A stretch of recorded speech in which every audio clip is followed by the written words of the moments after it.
сәлеметсіздер ме балалар? Математика пәнінен 2-ші тоқсанға арналған жиынтық тағылауды орындаймыз. Бірінші есеп. Тиімді тәсілмен шығар. 15 көбейтілген шақша ашылды, 7 көбейтілген 4 шақша жабылды. Тең. Енді бұл жерде біз 15-ті 4-ке көбейтеміз. 15-ті 4-ке көбейтсек, 60 деген сан шығады. 60-ты 7-ке көбейтеміз. Бізге оңай болу үшін 60 санның 0 санын алып тастағанда 6 деген сан қалады. 6-ны 7-ге көбейтеміз. 6-ны 7-ге көбейткенде 42 шығады.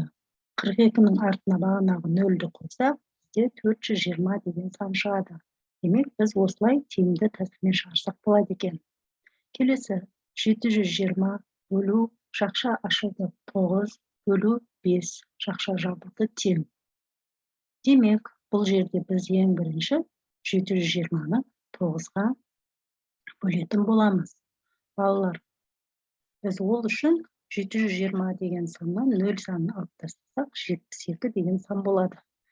Енді ойша көбейту кестесін есімізге түсіріп, 9-ды қандай санға көбейткенде 72 деген сан шығады? Әрине 8 санға көбейткенде 72 деген сан шығады. Демек, біз бұл жерде 8 деген сан шығады екен. Енді біз бағанағы 0-ді артына қойсақ 8-дің 80 деген сан шығады. Енді 80-ді 5-ке бөлеміз.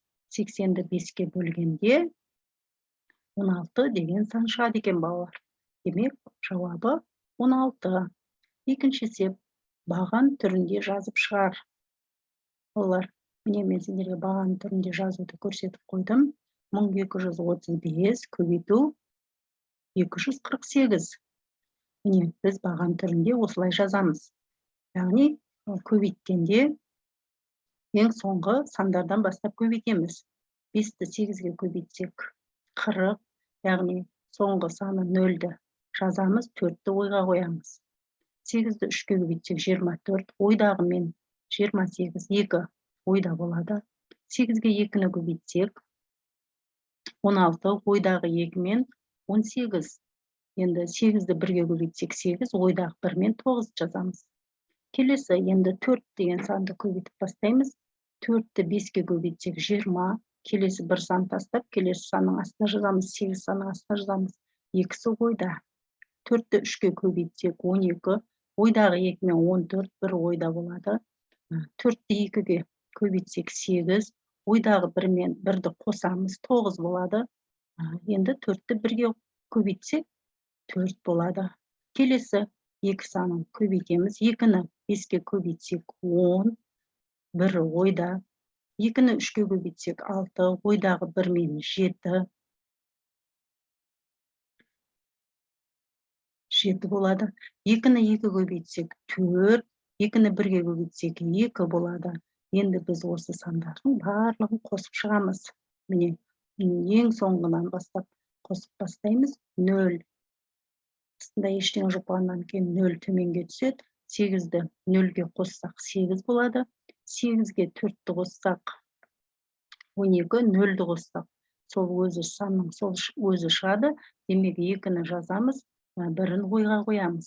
Енді 9-ды 9-ға қоссақ 18, 18-ге 7-ні қоссақ 25, ойдағы 1 мен 26.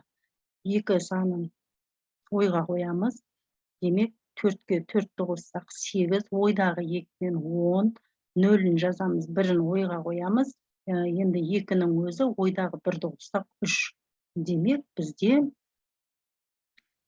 міне осындай сан шығады екен. 306.280 деген сан шығады екен балалар.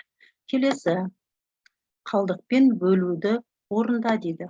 Балалар, мен сендерге бұл тапсырманы да түсіндіріп өтем. Егер түсініксіздеу болса, менің осы каналымда қалдықпен бөлу туралы видео бар. Соны көріп, түсініп алсаңыздар болады. 3893-ті 54-ке бөлеміз. Яғни, міне, біз осылай бөлуді орындаймыз. Бірінші 3893-ті жазамыз. Мына жерге таяқша сызып 54-ті жазамыз. Енді не істейміз? Ең бірінші сан, бізде 3 саны жетпейді, 38 болса да жетпейді. Демек, 9 санынан айырамыз. 389 саны 54-ті қандай санға көбейткенде келеді? Ықтимал сан ол 7, жақын сан. Демек, 7-ні 4-ке көбейтеміз, 28 ойда.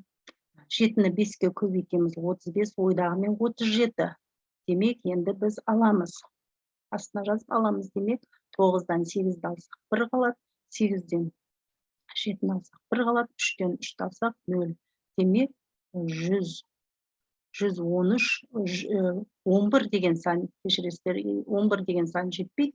Сондықтан 3 санын төменге мына жерге түсіреміз. 113 деген сан 54-тің ішінде 2 рет ықтимал жақын сан екен. Демек, 2 деген санды жазамыз да көбейтеміз. 2-ні 4-ке көбейтсек 8 болады, ол санды мына жерге жазамыз. 2-ні 5-ке көбейтсек 10, міне бұлай 10 болады. Демек, 108. Енді 113-тен 108-ді азайтамыз. Сонда оның мәні 5 болады екен. Демек, енді бізде 72 сан және 5 қалдық шығады екен, балалар. Келесі. 4-ші есеп. Кестені толтыр. Шебер, шәкірті, өнімділік, уақыт, жұмыс берілген екен. Балалар, өнімділіктің формуласы жұмыс уақытқа бөлінеді. Яғни, жұмысты уақытқа бөлеміз. Яғни, 1284-ті 6-ға бөлеміз. Сонда мына жерге шыққан санды жазамыз. Ал келесісінде 186-ны 7-ге көбейтеміз. Сонда мына жерге шыққан санды жұмыстың уақыты шығады екен. Ал келесі 5-ші есеп. Есепті шығар.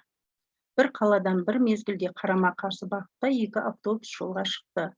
Біріншісі 50 км/сағат жылдамдықпен, ал екіншісі 74 км/сағат жылдамдықпен жүрді. 8 сағаттан кейін олардың арасы қандай болады дейді. Балалар, міне бізде көрсетілген 52 км/сағат пен 74 км/сағат екеуі уақыт жылдамдығы болғандықтан, біз осы екеуін қосамыз, 52-ге 74-ті қосып, 8-ге көбейтеміз. Яғни, сонда қандай сан шығады? Оны сіз өздеріңіз 52-ге 74-ті қосамыз, одан шыққан қосындыны 8-ге көбейтеміз, балалар. Сабақ түсінікті болса, біз тексеріп көрейік кәне. Төменде жауаптары берілген. Ең соңғы есептерді көрейікші кәне. 1852-ге 74-ті қосамыз. 126 км/сағат, оны 8-ге көбейтсек, 1008 км/сағат жүрген болады екен. Балалар, біз барлығы 18 балл жинауымыз қажет. Сіздерге сәттілік тілеймін.